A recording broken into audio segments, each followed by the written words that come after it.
असंख्यात पंच कल्याणक मनाएगा व्यक्ति चौथे काल में। साक्षात पंच कल्याणक महानुभाव, साक्षात पंच कल्याण, बहुत सावधानी से सुनना। साक्षात पंच कल्याणक मनाएगा कितने? असंख्यात। कुबेर, सौधर्मेंद्र, उसका अपन एक तरफ रख दीजिए और अपन मात्र संस्कार से छोटा सा पंच कल्याण कर रहे हैं, इसका पुण्य सौधर्म, साक्षात सौधर्मेंद्र के असंख्यात पंच कल्याणकों से ये पुण्य सबसे ज्यादा, अनंत गुना ज्यादा। साक्षात कह रहा हूं, साक्षात तीर्थंकर के पंच कल्याणक मनाने वाला सौधर्मेंद्र उतना भाग्यशाली नहीं है जितना अपन एक छोटी सी पुतवा का एक छोटा सा पंच कल्याण करें, उससे भी अनंत गुना ज्यादा है, क्योंकि वो चौथे काल का है। और ये कुबेर असंख्यात समूषण बना लेवे। कुबेर कितने समूषण? असंख्यात समूषण बना लेवे, तो भी पुण्य नहीं है। और तुम दिव्योदय तीर्थ क्षेत्र पर एक छोटा सा मंदिर बनाओ, उसके असंख्यात समूषण से ज्यादा है, क्योंकि वो अवधिज्ञानी है। वो चौथे काल में वो तीर्थंकर का बना रहा है, मुंह देखी बना रहा है, नियोग से बना रहा है, मुंह देखी बना रहा है। अब भगवान जी आए हैं तो है? अब भगवान बनाए हैं तो बनाना ही पड़ेगा, थोड़ा बहुत तो मुंह देखी कर रहा है, नियोग में कर रहा है, करना पड़ेगा उसे। भगवान को केवल ज्ञान हुआ है, समूषण बनाना पड़ेगा। असंख्यात समूषण बना देता है एक कुबेर। और पंचम काल का जीव, एक श्रावक, एक मंदिर बनाता है,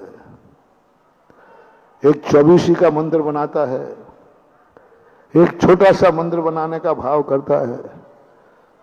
उस कुबेर के बनाए हुए असंख्यात और चौथे काल में असंख्यात मंदिर बनाने वाले की अपेक्षा पंचम काल का एक मंदिर बनाने वाला उससे भी ज्यादा असंख्यात है। जिन जिन लोगों ने मंदिर बनाए हैं, बना रहे हैं, वे सब मेरे भक्त अपने हाथ से अपनी पीठ ठोक लो। अशोक, अपनी पीठ ठोक बेटा, ठोक। जब तेरा गुरु ठोक रहा है तो तू क्यों? वाह वाह वाह। कमेटी वाले तुम भी ठोक लो, कोई बात नहीं। जब जब तुम ऐसा कार्य करो, जब तुम पंच कल्याण करो, जब तुम स्थापना निपटे के पंच कल्याण में कोई पात्र बनो, बिंद बनो, कुबेर बनो, श्रीयांश बनो, तब तब सबसे मेरा कहना है, सब लोग अपनी अपनी पीठ ठोक लेना कि मैं अंधेरी रात में अंधा व्यक्ति आज पंचम काल में भी, जहां तीर्थंकरों ने जन्म नहीं लेने की सौगंध खाई है कि मैं पंचम काल में जन्म नहीं लूंगा, तो भक्त कहता मत लो, मुझे तुम वो मौका नहीं दोगे पंचकणा बनाने के लिए, मत दो। भगवान भी जब हमसे रूठ गया तो भी हमने कहा तुम भली मत आओ, मैं तो पंचकणा का आनंद लेके रहूंगा, लेके रहूंगा। देख लीजिए, एकलव्य को गुरु ने निकाल दिया, तुझे ज्ञान नहीं दूंगा, एकलव्य कहता है मैं लेके रहूंगा। गुरु ने क्या कहा? मैं देने वाला। और एकलव्य ने क्या कहा?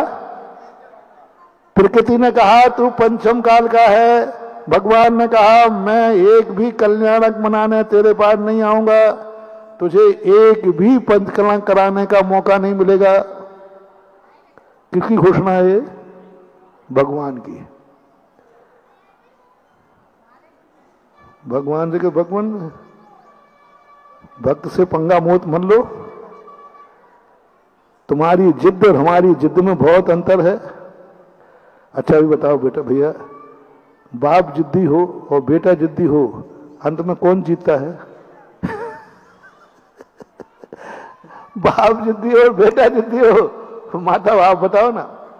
यानी बेटा जिद्दी हो और माँ जिद्दी हो तो कौन को हारना पड़ता है? माँ को ही हारना पड़ता है। ऐसे भगवान मेरे से जिद करने के लिए मत कहो, तुम नहीं आओगे, बोले नहीं आऊंगा तो लो मैं भी वादा करता हूं मैं पंच कल्याण का आनंद लेके रहूंगा। जब मैं नहीं आऊंगा तो यही तो शिष्य का चमत्कार है। मैं तुझे नहीं पढ़ाऊंगा, बस द्रोणाचार्य ने घोषणा कर दी। क्या करेगा तू? मैं तुझे नहीं पढ़ाऊंगा, मैं तेरा क्लास में एडमिशन नहीं करूंगा, गुरु ने कहा है, पढ़ाने वाले ने कहा। एकलव्य कहता है, गुरुजी शिष्य से पंगा मोल मत लो, छोटों से ज्यादा जिद नहीं करना। क्या करेगा तू, ज्ञान में दूंगा ही नहीं। एकलव्य कहता है, मैं लेके रहूंगा। बोलो, गुरु की बात सही निकली कि शिष्य की? कौन जीता? एकलव्य जीत गया। अपन पंचम काल के लोग जीतेंगे और भगवान को मानना पड़ेगा कि भक्त मान गए, और कहना पड़ेगा चौथे काल से ज्यादा हमारे भक्त पंचम काल के हैं। द्रोणाचार्य को कहना पड़ा कि अर्जुन से ज्यादा प्रिय शिष्य हमारा एकलव्य। द्रोणाचार्य कहना पड़ा, अर्जुन को सेकंड करना पड़ा। अर्जुन को सेकंड किया गुरु ने कि नहीं, अर्जुन सेकंड है, एकलव्य फर्स्ट है।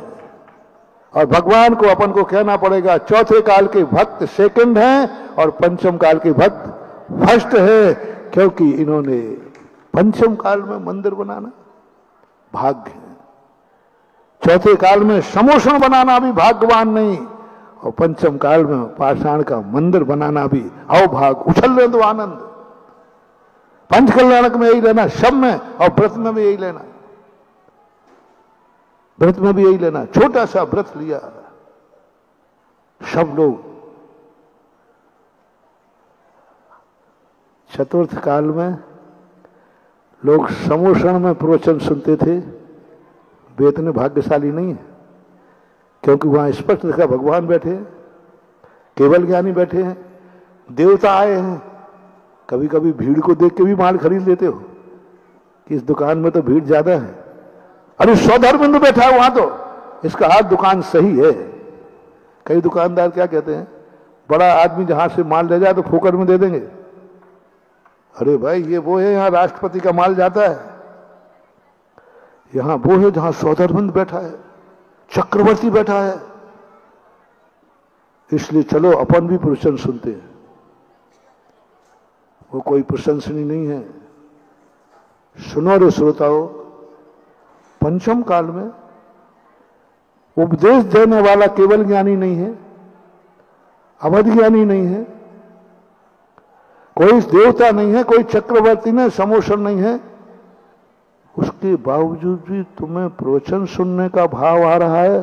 ठोक लो रे श्रोताएं अपनी अपनी पीठ कि हम उन श्रोताओं से भी महान भाग्यशाली हैं जो इस समय विदेश क्षेत्र में समोषण में बैठे होंगे, और हम दिव्योदय क्षेत्र में नीम के पेड़ के नीचे, और ये कपड़े का पंडाल, उसमें भी बीच में थोड़ा क्रॉस है, थोड़ा खुला है ना बीच बीच में, तो भी ठोक लो रे पीठ कि पंचम काल में भी हमारा जिनवाणी सुनने का भाव हुआ और सुनने में आ गया। हम समोषण में बैठे हुए जीवों से भी भाग्यशाली है। जय जिनेंद्र। अगर आपको मेरी वीडियो अच्छी लगती है तो प्लीज़ मेरे चैनल को लाइक करें, शेयर करें और सब्सक्राइब करें। Thank you.